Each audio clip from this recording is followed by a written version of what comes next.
গতকালকে মাইলস্টোন স্কুলের দুর্ঘটনার সময় কিছু দোকানদার 2 লিটার পানির বোতলের দাম নিয়েছে তারা 600 টাকা। আবার কিছু কিছু রিক্সা চালক দেখলাম 100 টাকার ভাড়া নিচ্ছে 1000 টাকা। আপনি চিন্তা করতে পারেন যে এতগুলো বাচ্চা মারা যাচ্ছে, এরপরেও এই মানুষের হৃদয়ে বিন্দু মাত্র কোনো দয়া হচ্ছে না। এরা কবে মানুষ হবে আপনি বলতে পারেন? এতগুলো স্টুডেন্টের জীবন যেখানে শেষ হয়ে যাচ্ছে সেই সময় তারা এই ধরনের অমানবিক কাজ করতেছে। অথচ দেখেন এই মেহরিন চৌধুরী নামের শিক্ষিকা, যিনি তার স্টুডেন্টদেরকে বাঁচানোর জন্য নিজের জীবনকে বিলিয়ে দিয়েছে, তিনি বলছেন আমি একজন মানুষ দুনিয়া থেকে চলে গেলে তাতে কোনো ক্ষতি হবে না, কিন্তু আমার এই ফুটন্ত ফুল, আমার স্টুডেন্ট, আমার ছাত্ররা যদি দুনিয়া থেকে বিদায় হয়ে যায়, এটা আমি শিক্ষিকা হিসেবে কখনো মেনে নিতে পারি না। তার হাজবেন্ড জিজ্ঞেস করলো যে তোমার বাসায় তো 2টা সন্তান আছে, তুমি একবারও কি তাদের কথা চিন্তা করলা না? তুমি স্টুডেন্টদের কথা চিন্তা করলা? তখন তিনি তার স্বামীকে বলছেন, দেখো এই কঠিন সময় আমি বাচ্চাদেরকে ফেলে নিজের জীবন নিয়ে পালাতে পারতাম, কিন্তু আমি যখন দেখলাম আমার বাচ্চারা, আমার স্টুডেন্টরা আমার চোখের সামনে শেষ হয়ে যাচ্ছে,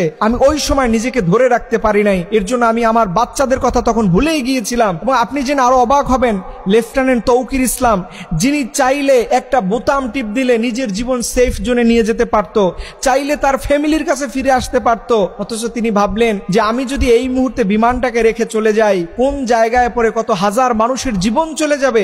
এই চিন্তা ভাবনা করে পাইলট শেষ বিন্দু পর্যন্ত বিমানের মধ্যে ছিলেন। তার সুযোগ ছিল বেঁচে ফেরার, কিন্তু তিনি ফিরলেন না। তিনি সেই জায়গাতে নিজের জীবন দিয়ে এ দেশের মানুষকে রক্ষা করলেন।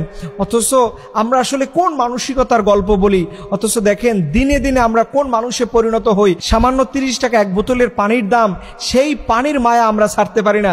যেখানে 40, 50, 100 টাকা একটা রিক্সাওয়ালার দাম হয়, যেখানে আমরা খুশি হয়ে অনেক রিক্সাওয়ালার বোনাস দেই, অথচ এই কাজটা তারা কিভাবে করলো? এই বিপদের মধ্যে আমরা কিছু বিষয় দেখলাম, কিছু মানুষ সেলফি তোলার জন্য সমানে দাঁড়িয়ে থাকে, অ্যাম্বুলেন্সকে সাইড দিচ্ছে না।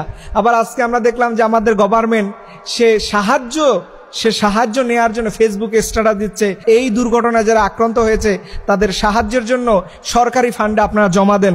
অথচ এই সরকার, ডক্টর ইউনূসের সরকার, গত কয়েকদিন আগে নিষিদ্ধ পল্লীতে 2 কোটি টাকার উপরে অনুদান দিয়েছে, তখন তার সাহায্যের দরকার হয় নাই। এই নিষিদ্ধ পল্লীতে তার টাকা দিতে ভালো লাগে, অথচ এরকম বাচ্চারা দুনিয়া থেকে বিদায় হয়ে যাচ্ছে, তাদের জন্য তার খয়রাত চাওয়া লাগে। এটা আমাদের জন্য অত্যন্ত দুর্ভাগ্য এবং লজ্জার যে ওনার মতো একজন মানুষ থাকার পরেও এই জাতীয় খয়রাত চাওয়ার অভ্যাস ওনার মধ্যে থেকে যায় না। একটা কথা মনে রাখবেন, সবার জীবনে সারা জীবন বিপদ আসবে না।